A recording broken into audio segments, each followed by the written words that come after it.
significant problem. And those hurricanes affected the Gulf states, Texas, New York, New Jersey, Pennsylvania. It's believed that the costs associated with Hurricane Ida were $95 billion. The death tolls were, 26 in Louisiana, 29 in New Jersey, and 18 in New York that they have already attributed. So really significant impacts. Next slide. I will do that. However, when I tried to answer Tom's question in the chat, I lost my connection there. So give me just a second. I'm going to need to stop share and then share again. Okay.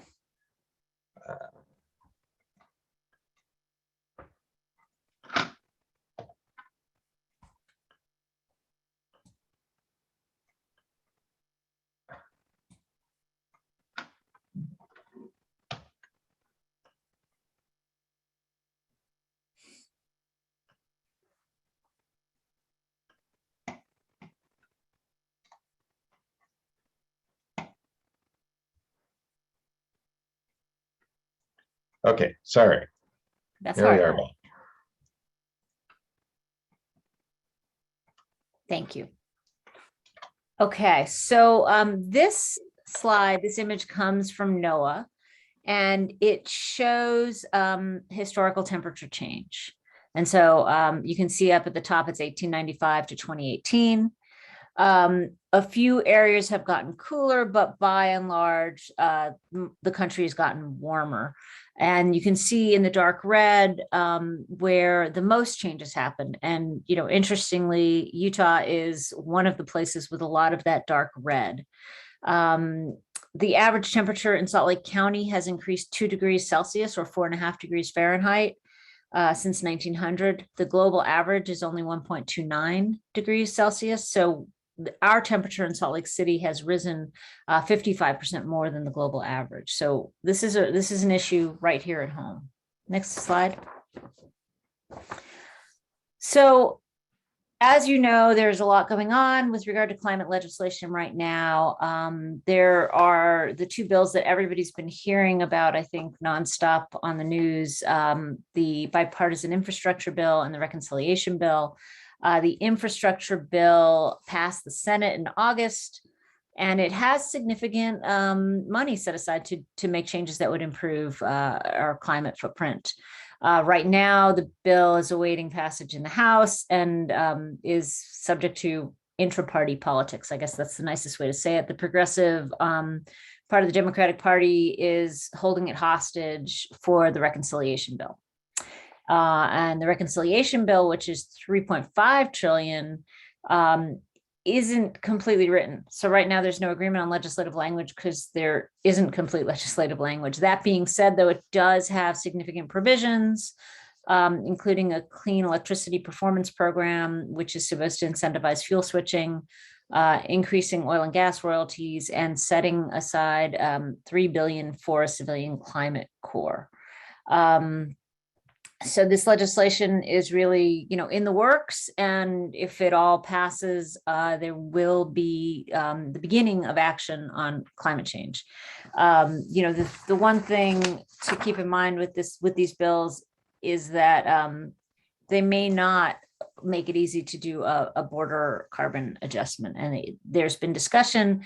Some Democrats are making the case that we have to have that, and they are saying they think it could be defensible even with this kind of a bill. Next slide. So Citizens Climate Lobby has been a proponent of the Energy Innovation and Carbon Dividend Act. It has garnered bipartisan support through different congressional sessions. The idea behind this statute is that it would support a carbon fee and dividend program.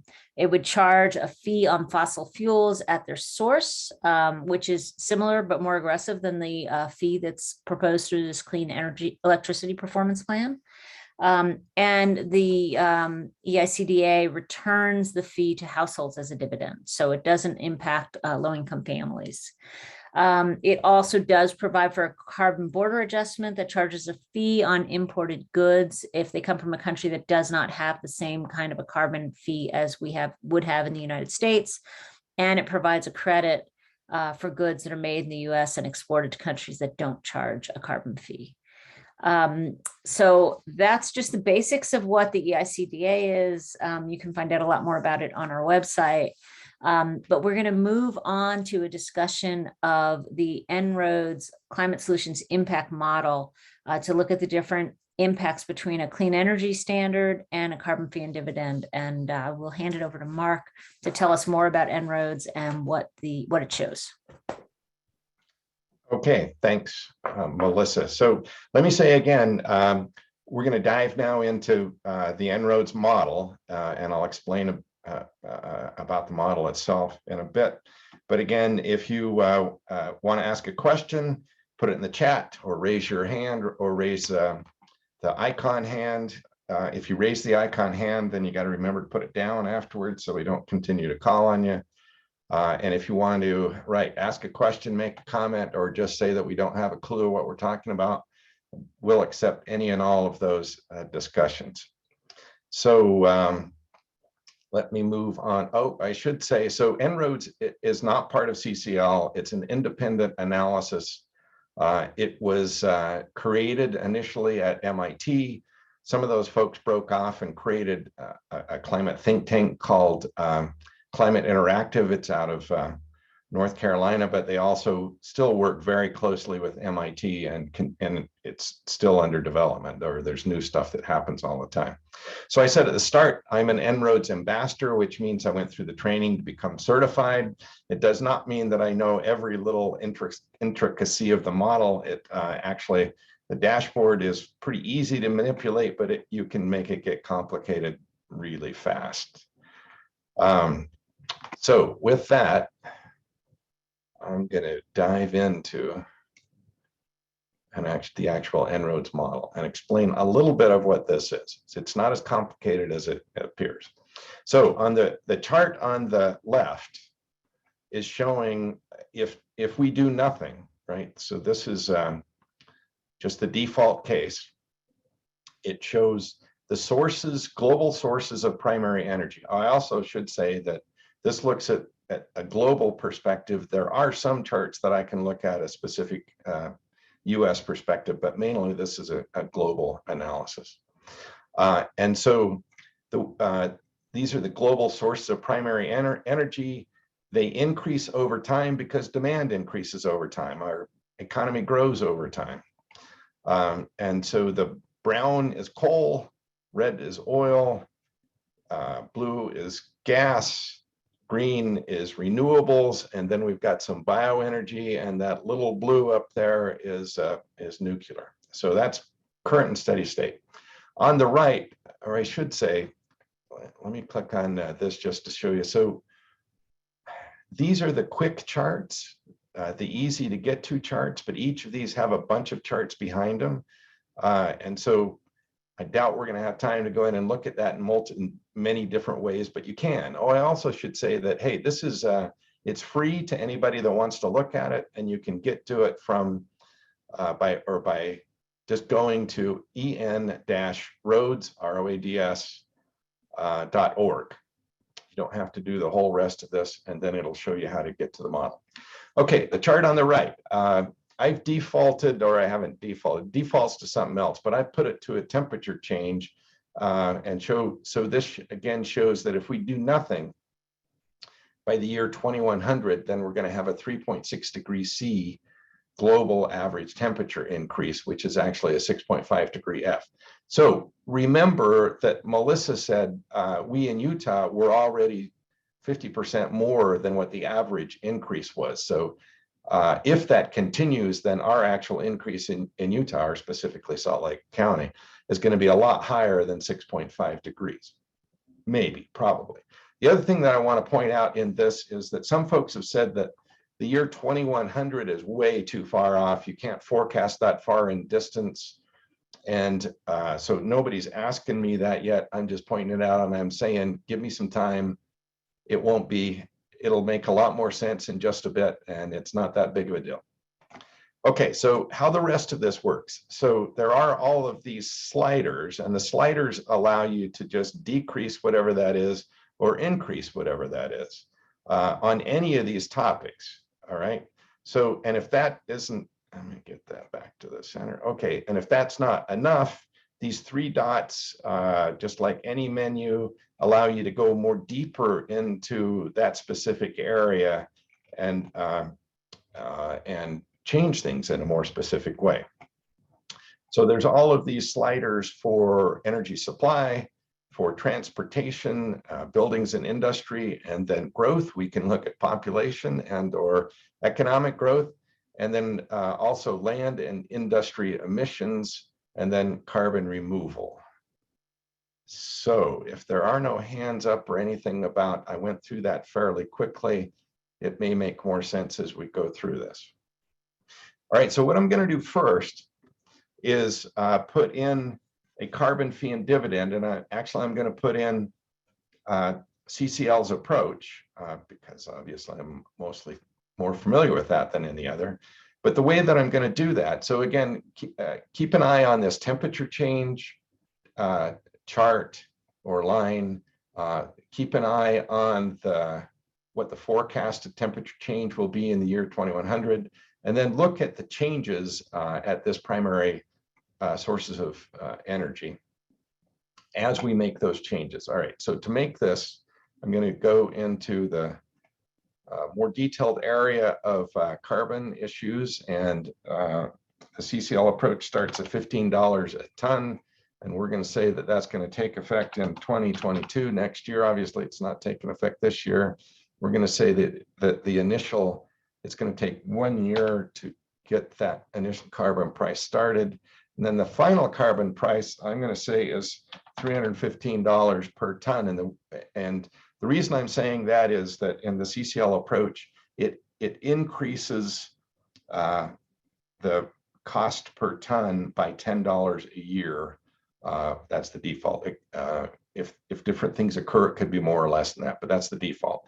So if you take 315 plus 30 years of $10, excuse me, if you take $15 a ton plus 30 years of $10 increases, then that comes to $315.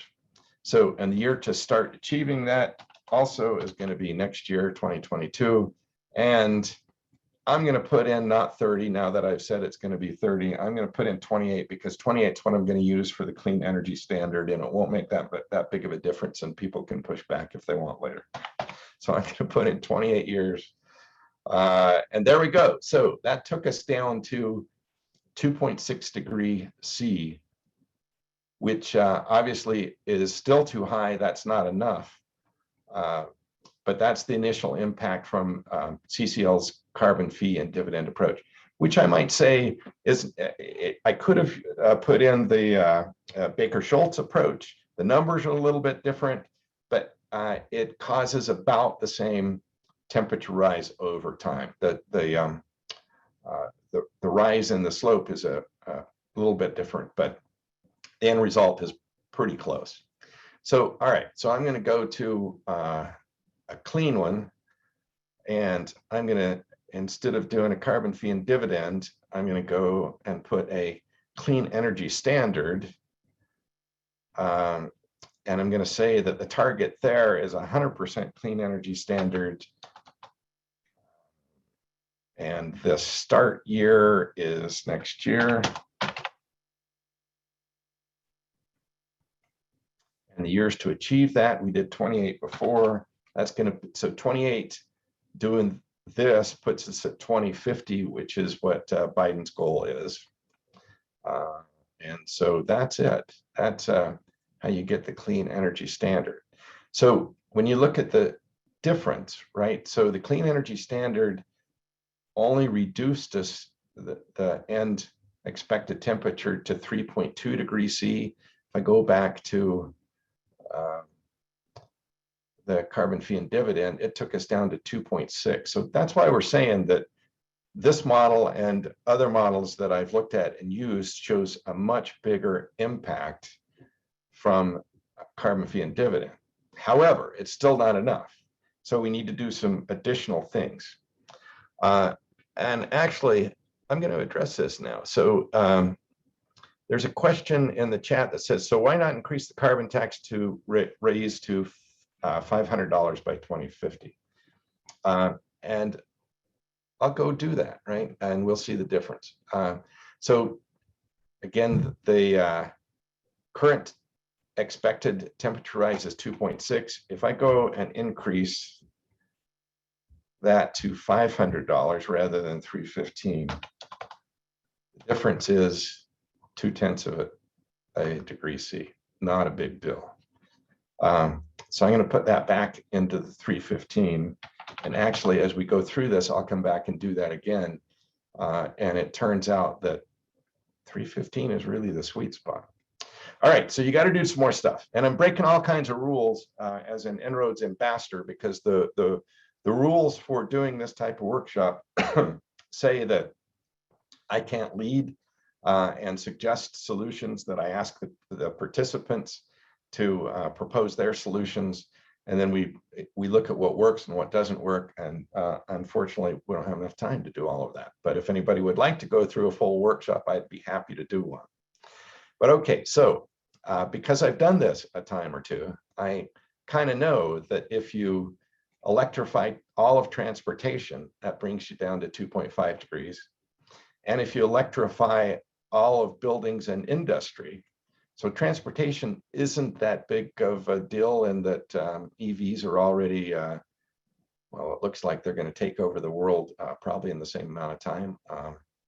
And so that's highly likely to occur. A bigger putt is electrifying all the buildings and industry. That's a much bigger challenge. I accept that. But if you do both of those, then it lowers the expected temperature rise to 2.3 degrees C. With that, let me go back to,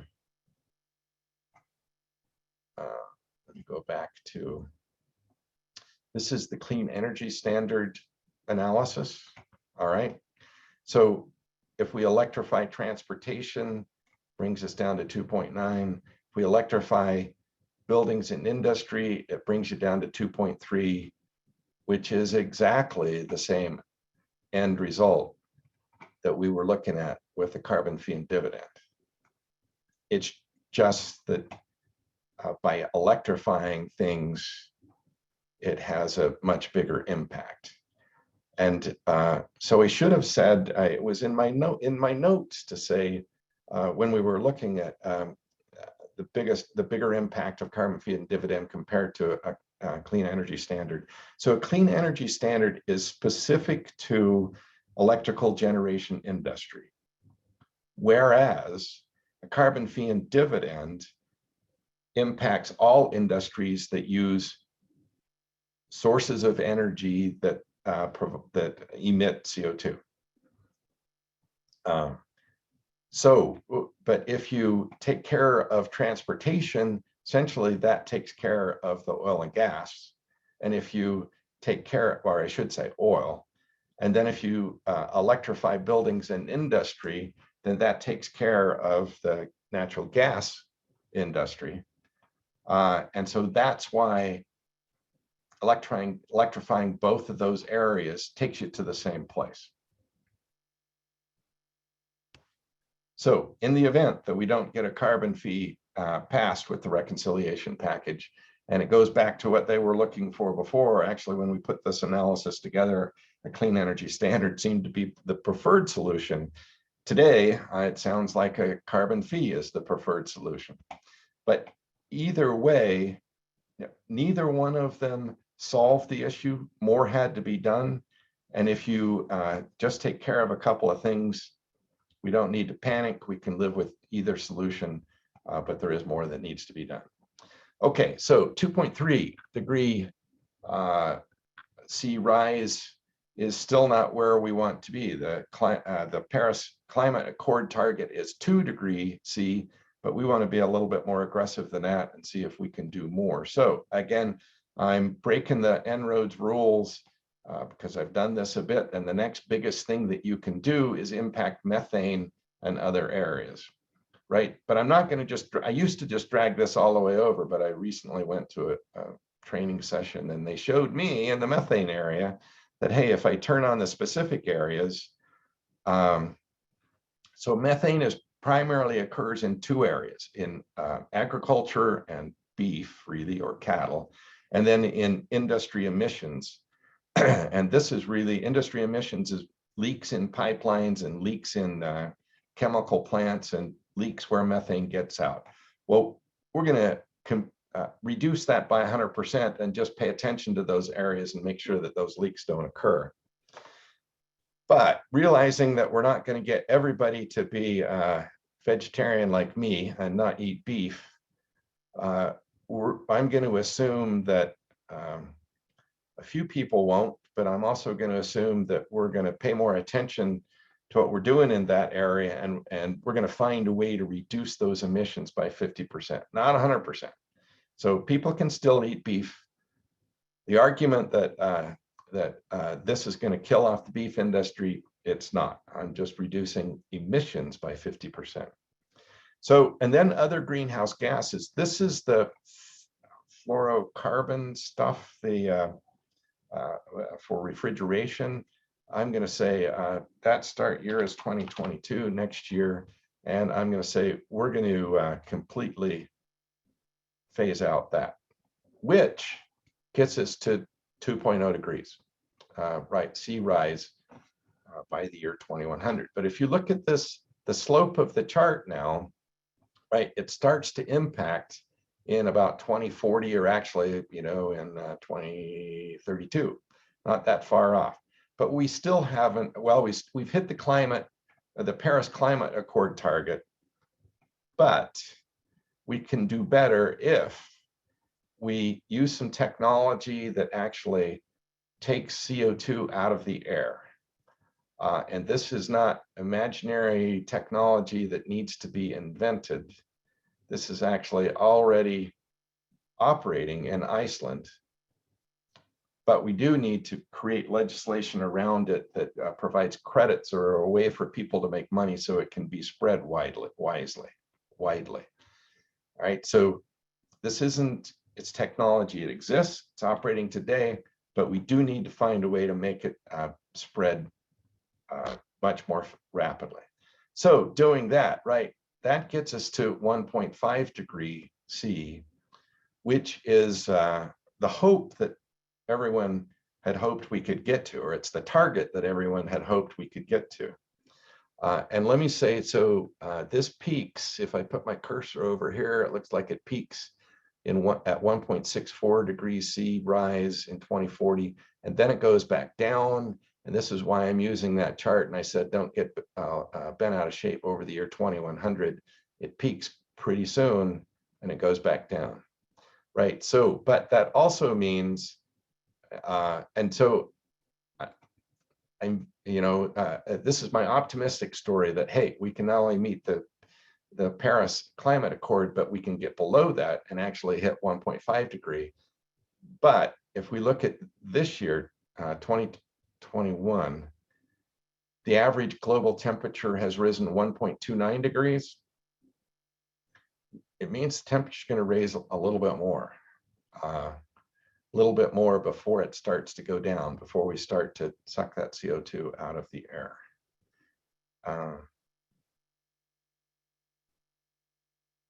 Oh, there's a question that says, I'm just going to read that. Have you read about the study of feeding cows bull kelp and the effects of it reducing their methane emissions? And no, I haven't, but I thought that was a really interesting question, and so I thought I would read it. But that, so I'll add that into that, maybe how we get the 50% reduction down. Okay, so if anyone wants to propose a question about what if, you want me to try something else on this analysis, or I'll just try a few different things and show some impact for a few minutes. Okay, so what about nuclear, right? So because a lot of people say that you can't do it without nuclear. Well, I can go deep into renewables and fossil fuels, and now is not the time, but I can create a strong argument that yes, you can do it without nuclear. But what happens if you do substantially subsidize nuclear? Doesn't impact the end result. All it does is change the demand or the sources of energy. It reduces renewables and increases nuclear. Okay. Same thing if, right? Same thing as what if you invent new stuff? And so you invent new zero carbon technology, and there's a huge breakthrough, and you use that. Okay, fine. Doesn't impact the end result, but it does change the primary sources of energy. Okay. I'm going to do one more thing that might be a little sensitive, but or controversial, I'll say. So energy efficiency, right? What if you just highly increase energy efficiency for transportation? Doesn't change the outcome, but it does reduce the amount of primary energy demand, and the same with buildings and efficiency. Mark, there's a question from Justin in the chat that you may know the answer to. What are the status quos that the model uses for population and economic growth? So let's go look at population and economic growth, and see if I can address it. But so what I want to say here is, so if all the energy that you're using comes from sources that are non-CO2 producing, it doesn't matter how much energy you use for this issue. That's not to say that energy efficiency doesn't have lots of additional reasons of why we should do it, and I do, and all of us on this meeting probably do, on the Zoom meeting probably do. It's just to say that it's about moving your energy sources from those that produce CO2 to those that don't. Okay, so well, let me read Justin's first. So what are the status quos that the model uses for population and energy growth? Current estimated demands, and that's about as deep as I can go into that without going through and looking at different models of economic growth and looking at those charts. And so, Justin, I'll have to say that if we wanted to get together separately, I'd be happy to dive into the assumptions made in those areas, but those are just general population and economic growth standard assumptions that are currently being used.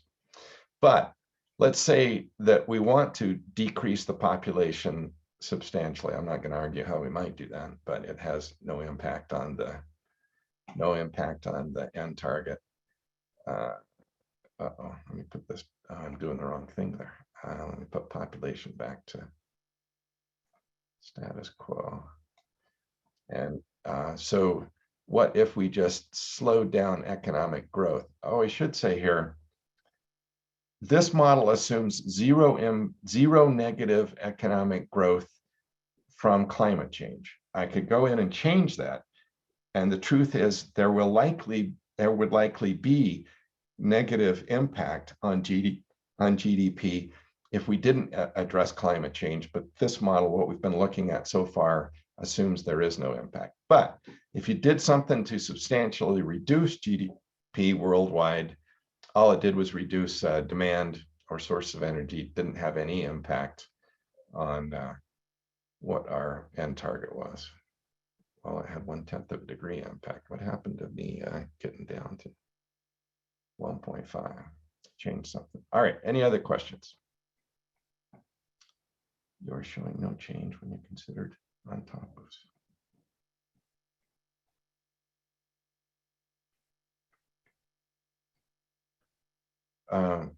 Melissa asks,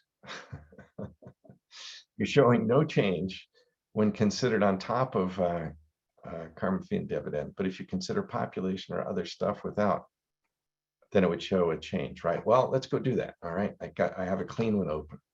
I understand what you're saying. So this is a clean one, no impact. We're not reducing anything else. If we significantly reduce population, then yep, it has 2/10 of a degree C, not a big deal. If we significantly reduce economic growth, then that has a bit bigger deal because demand went down substantially. But it's not, I mean, it's 4/10 of a degree C. Whether you want to call that significant or not, I won't argue those. And then Justin says, please increase economic growth as third world continues want to grow. All right, so we'll look at the impact if we increase economic growth. So with no change trying to deal with CO2, then that substantially has a negative impact.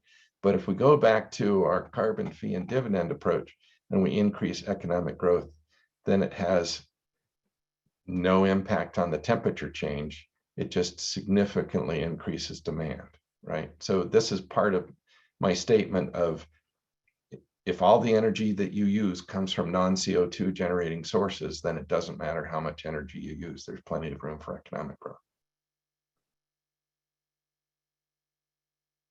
Okay. And Mark, there's a couple other questions in the chat from Alan asking about the carbon removal technology. And could you tell us any more about what that is? I don't have that specific technology. If you Google Iceland carbon removal, there have been several articles about that in the press in the last few weeks. And actually, I think it went live just a few days ago. So I wish I could answer that specifically, but if you Google it, that's where it will be.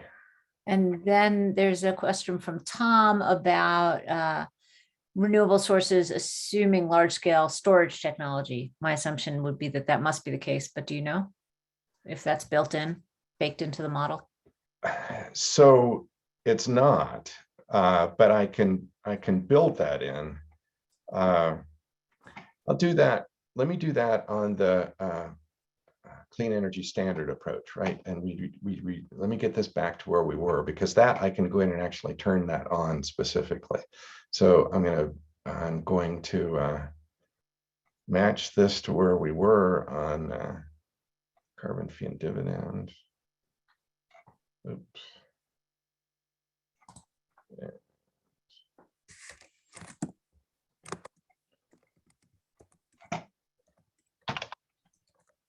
Just to get them equal. Okay.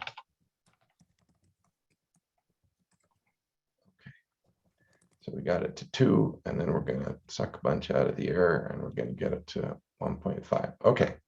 So on the carbon fee and dividend, or excuse me, on clean energy standard, right? So there is a selection of what you want to include in the clean energy, and we can use new zero carbon, no big deal, no change. If we add fossil fuel with CCS, look, and that's essentially carbon capture and storage. That's what CCS stands for. If I click that, look what happens. The actual end temperature increased by 2 degrees C. Let me take that off, turn it back on. If we do capture and store carbon, this is what's in the model and why that's occurring. So current technology with carbon capture and storage, sequestration.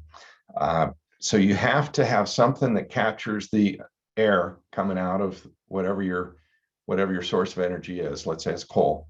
So it captures the CO2 out of that air, but in doing that, it reduces the performance of that generating facility. And so actually you have to generate more to get back to the same level of performance.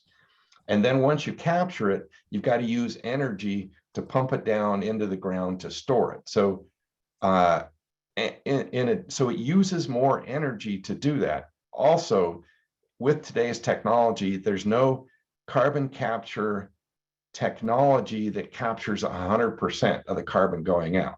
So you have to produce more It doesn't capture 100% of that. Currently, I think it captures best case like 70, 75%. And so 25 or so percent of that goes into the atmosphere. And that's why it still increases, or it decreases where we were by 0.2 of a degree C. Did I answer that appropriately or well enough?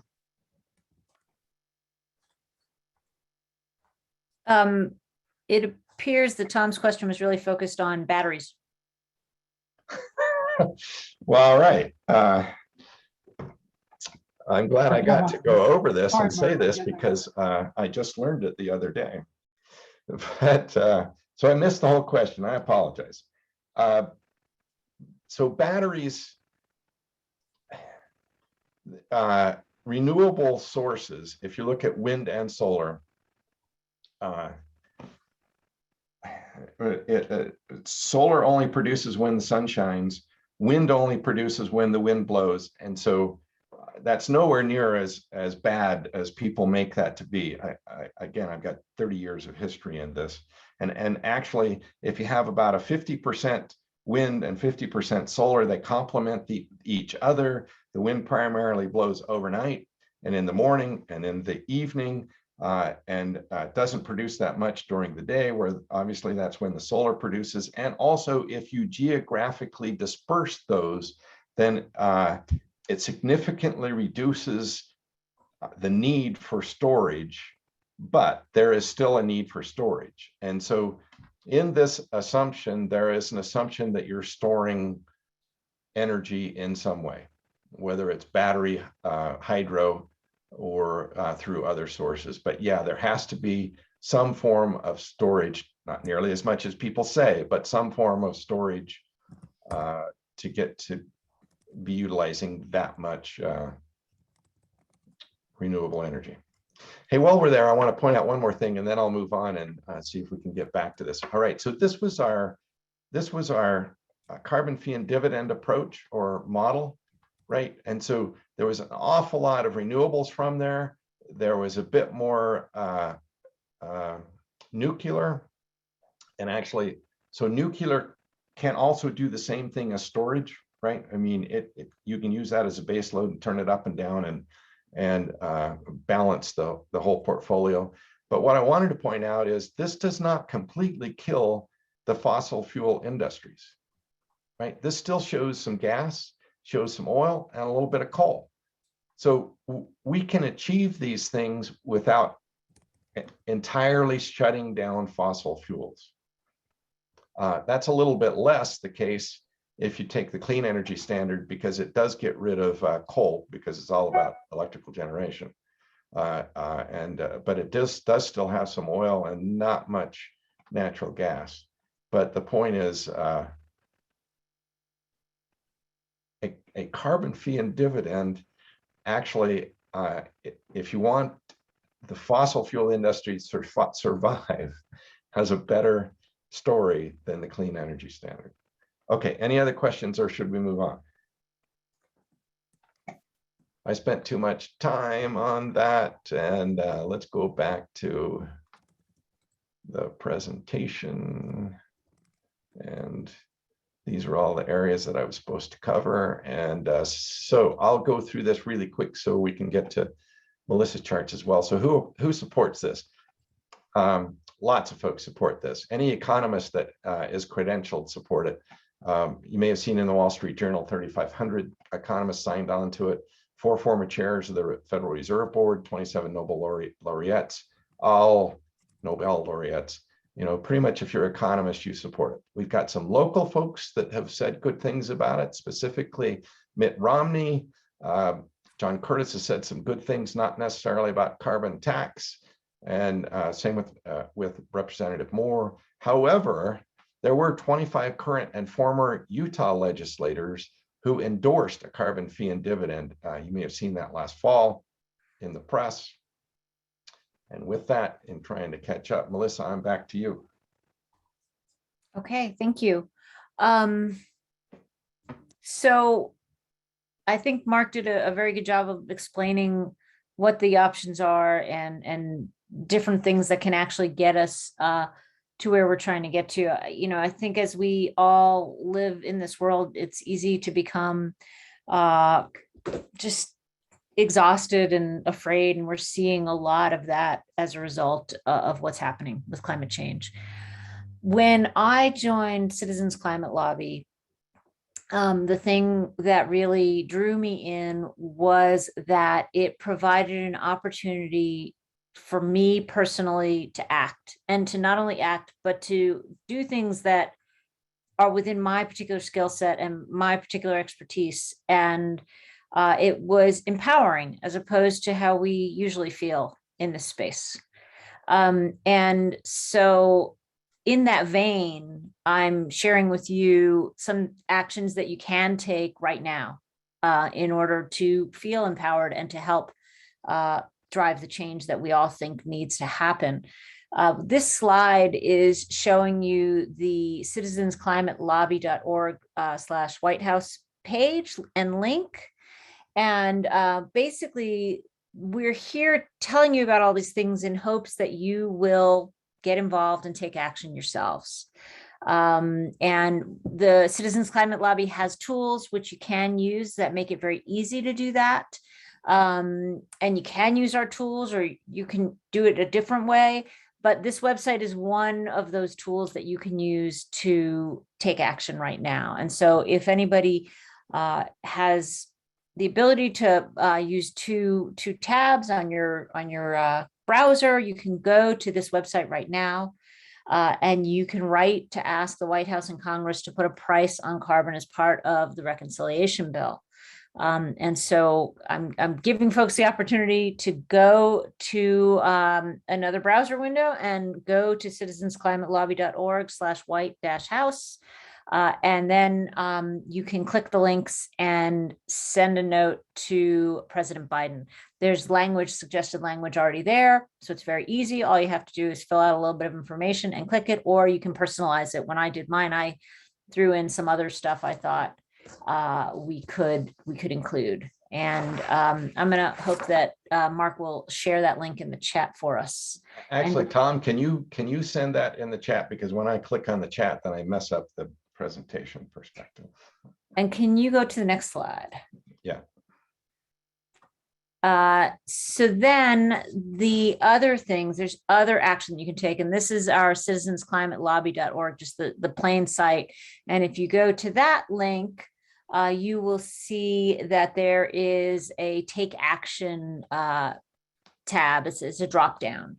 And if you hit the take action tab, if you go to the next slide, you will see that it provides an opportunity to contact your representatives. You type in your zip code, and it produces the names of your senators and your representatives. And again, there is language in each of those boxes suggesting language that you can send to them that's relevant to really the current state of play in Congress right now. And so it's very easy, again, to send a message by this page. And Tom, if you'll include that link as well, that would be helpful. And additionally, there's actually 5 things that are there. You can sign up for text alerts. You can write Congress. You can call Congress. You can become part of CCL's monthly calling campaign, or you can tweet Congress. And all of these actions, are important and they count. And really the action by members of Citizens Climate Lobby is quite dramatic. It's just in case folks, it's nationwide. And so I just think that this is an opportunity to act and to not feel disempowered. And for me, that has been a wonderful opportunity. So I'm going to turn it right back over to Mark, who can tell you a little bit more about Citizens Climate Lobby generally, and what it's about and why you might want to get more engaged. Okay, there is Melissa, there is a question in the chat from Alan Newman. How many Republicans in Congress have endorsed fee and dividend? So the current bill, I'm going to need to defer to Tom or you to speak to that. I know that in earlier iterations, there was bipartisan support, but I don't know the current count. Yeah, Tom. I can answer that. There's nobody currently in office Francis Rooney was the Republican sponsor in the last Congress of the Energy Innovation Act. There is currently a bill called the Market Choice Act, sponsored by 2 Republicans, and that is a small carbon fee which is used for funding infrastructure. Okay, thanks, Tom. Not a fee and dividend bill. And I will tell you that the conversations are ongoing in terms of one of the things that CCL does is they meet with members of Congress, and so there are ongoing conversations with members of Congress, both Republican and Democrat, trying to energize them around this. All right, Mark, sorry. Okay, yeah, no problem. Thank you. So you don't have to join CCL to go to write to the president or write to the senators or call members of Congress or any of those things. You can use our tools to do that, and you don't have to join. But we are from Citizens Climate Lobby, and in the event that you wanted to join us, we're nonpartisan. We're a volunteer-driven organization. We primarily use 5 levers of political will to create in support of climate legislation, and those five levers are: we lobby members of Congress all the time. We do media outreach. We write letters to the editors on social media, radio, sometimes television, although not often. We do top outreach to community leaders. That is going out to community leaders and business leaders to get their endorsements and support. And then we do grassroots outreach, public education at community events and events like this one that we are doing. So in the event that you wanted to join us, then please do, but don't feel obligated, but please do go to that Write to the President page. And also it'd be great if you went to our Senate and representative page as well. Okay, so if you have any questions at all that you weren't able to bring up, you can email me at marc.peterson56, happens to be the year I was born, at gmail.com, or Melissa at barbanell@comcast.net. And nobody knows the year I was born. Or if you just wanted to go to Salt Lake City at citizensclimatelobby.org. That's if you Googled our Citizens Climate Lobby main page, it gives you an opportunity to put an email in there. Then I actually get those as well. Any way that you want to contact us, we'd be happy to respond. And with that, we have 4 whole minutes of time for additional questions in case we missed any or anybody wants to bring anything up right now.